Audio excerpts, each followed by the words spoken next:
Brasília é uma das poucas cidades planejadas do Brasil. O projeto da cidade começou com uma cruz feita num pedaço de papel pelo urbanista Lúcio Costa. Em 1987, Brasília foi considerada pela Unesco Patrimônio Histórico da Humanidade, reconhecendo-se o caráter inovador do projeto urbanístico e arquitetônico de Lúcio Costa e Oscar Niemeyer. Brasília é hoje motivo de orgulho para todos os brasileiros.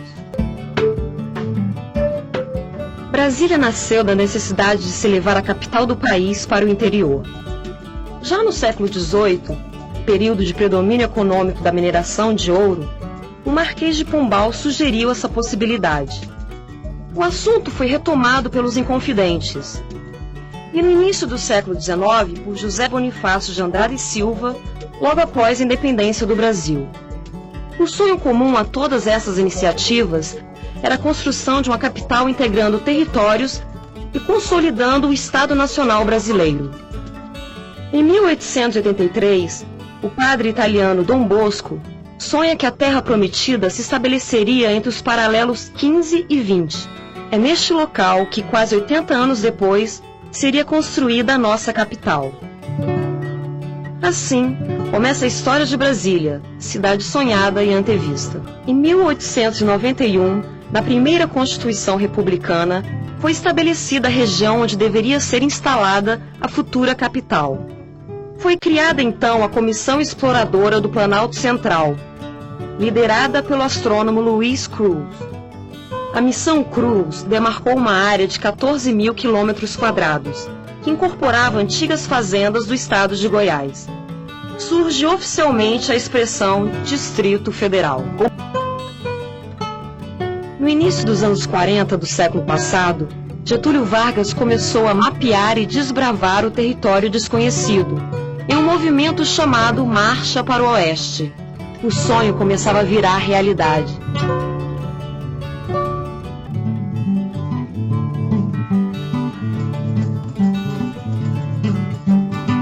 O mérito da concretização de Brasília foi do presidente Juscelino Kubitschek, que assumiu esse compromisso durante sua campanha eleitoral. Se for eleito, construirei a nova capital e farei a mudança da sede do governo. A marca do governo JK foi o desenvolvimentismo econômico. Seu lema principal era fazer o trabalho de 50 anos em 5. O Brasil de JK era o Brasil do otimismo, da prosperidade e da realização.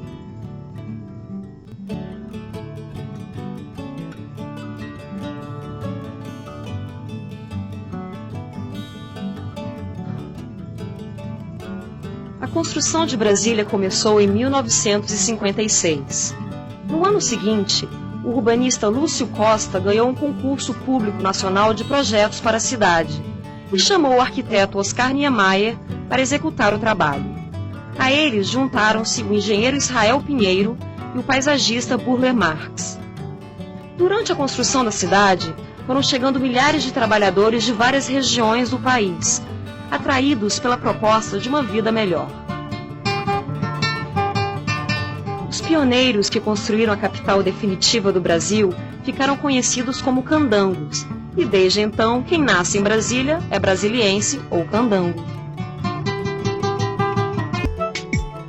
No dia 21 de abril de 1960, nascia a capital definitiva do Brasil.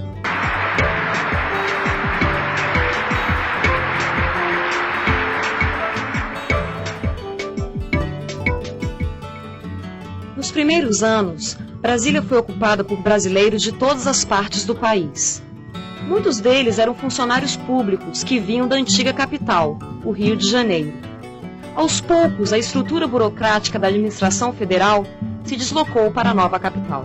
Se você insiste em classificar... Neste momento, no início da década de 60, o Brasil vivia uma efervescência cultural com o surgimento da bossa nova, do cinema novo e os CPCs, Centros Populares de Cultura, criados pela União Nacional dos Estudantes.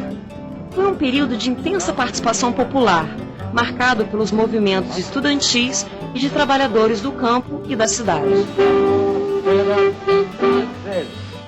Os 4 primeiros anos de Brasília testemunharam uma sucessão de crises e episódios políticos marcantes da vida nacional. Jânio Quadros sucedeu o presidente Juscelino Kubitschek e renunciou, em episódio até hoje cercado de mistério.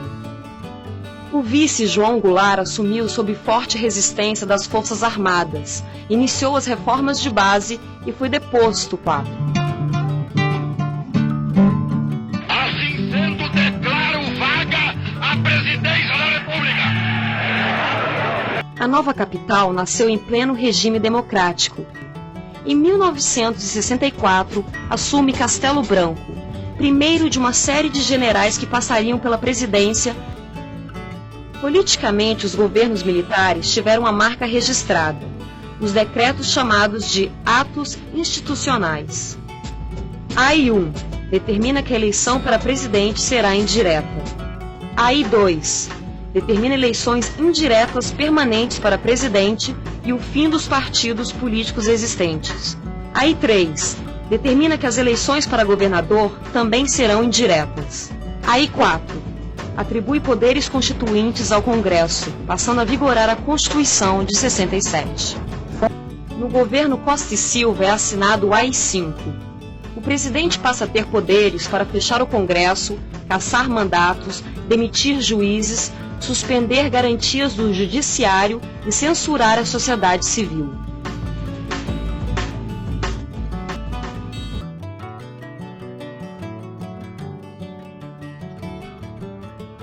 E também o auge do chamado milagre econômico. A produção crescia e se modernizava num ritmo espetacular. A entrada do capital estrangeiro no país criou as condições para o desenvolvimento urbano das cidades, a ocupação da Amazônia e a realização de obras gigantescas, como a Transamazônica e a Ponte Rio-Niterói. Quase tudo parecia dizer que a prosperidade seria eterna.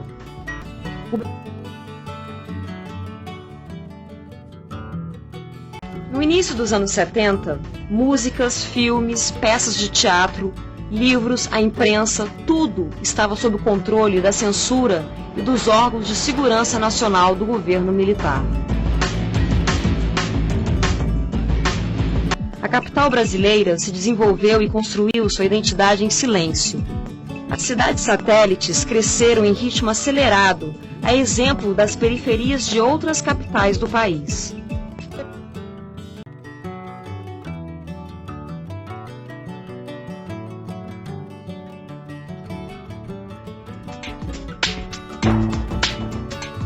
Em meados dos anos 70, o milagre econômico deixou de ser um milagre e deu lugar a uma dura realidade, que influenciou profundamente os últimos governos militares.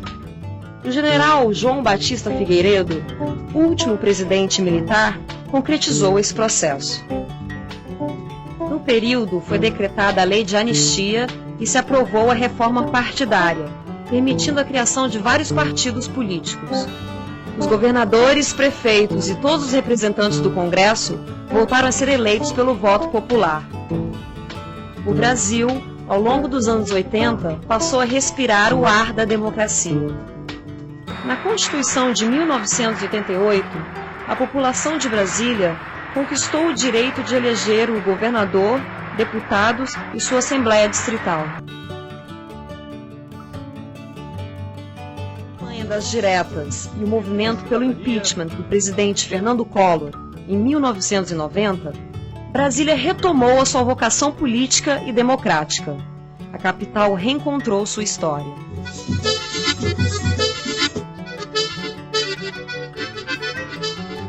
No planejamento original, o urbanista Lúcio Costa pretendia que o plano piloto abrigasse as mais diferentes classes sociais. O objetivo era evitar a divisão entre bairros ricos e pobres. De acordo com o projeto original, as cidades satélites seriam habitadas após a ocupação da área metropolitana. Em Brasília, o imprevisto venceu o planejado.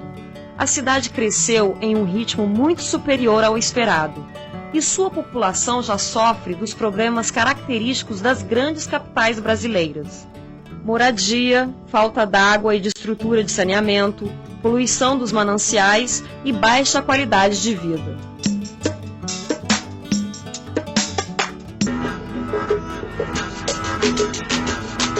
Brasília é uma cidade inventada. Há algumas décadas atrás, essa paisagem do Cerrado era um grande descampado. Não existia aqui nenhuma construção. Brasília não é a única cidade planejada do Brasil e do mundo. Existem outras. Mas, certamente, sua beleza arquitetônica é singular.